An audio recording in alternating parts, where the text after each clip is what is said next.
Who are you? Where are you from? No, I mean, where are you from? Well, World War I might be the reason for all these questions. Here's how. If you're British, for example, and you're white and you're British, and let's just say you're Indian and you're born in Britain, the way that you understand that narrative is very different. Hi, my name's Jakub. I'm an Ottoman historian and a historian by and large, and today I'll be talking to you about World War I and the impact of how that is relevant to us today. One of the things that I would argue, I guess, is that Europe is still coming to terms with the idea that this is not the same Europe as World War I or World War II. This is a totally different Europe. This is a Europe where they have Muslims there. This is a Europe where they have ethnic minorities there. This is a Europe that has migrants who have come for a long time and lived there, and they're not going to go anywhere. So what you're starting to see now is a fear, I guess, by placing that fear on migration, on the basis that the national identity is going to be lost. So how were the identities created? And in that time, pictures were being used to show the war as a way of mobilizing people, but more importantly, an explosion of symbolism takes place in this time where people are looking at imagery and they're trying to imagine themselves as part of this makeup, right? As part of this nation. So you don't only actually have photos, you have monuments, you have buildings, you have national anthems, coins, stamps.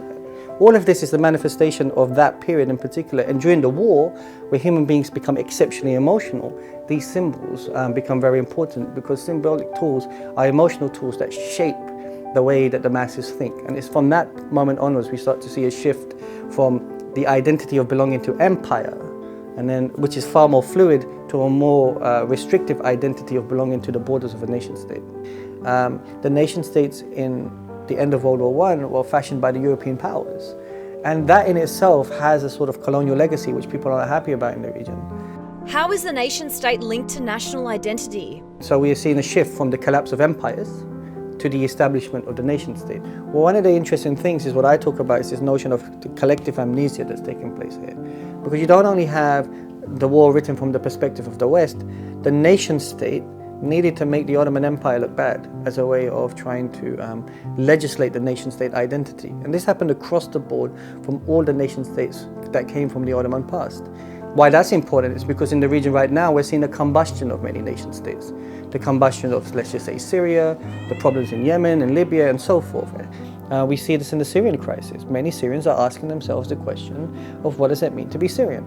Syrians are coming to Turkey. That's forcing Turks to ask the question, what does it mean to be a Turk? So one of the things that we might have to consider is, has the region still escaped the trauma of the collapse of the Ottoman Empire? So one of the things you see is, so Mosul, for example, the people in Mosul had a lot more in common with, you would argue, the cities that are in the south of Turkey. Haifa had a lot more in common at times with people in Damascus than it did with Jerusalem. It could be fair to assume that after 100 years that both Europe and the nation states it created in the region have yet to come to terms with the impact of that war.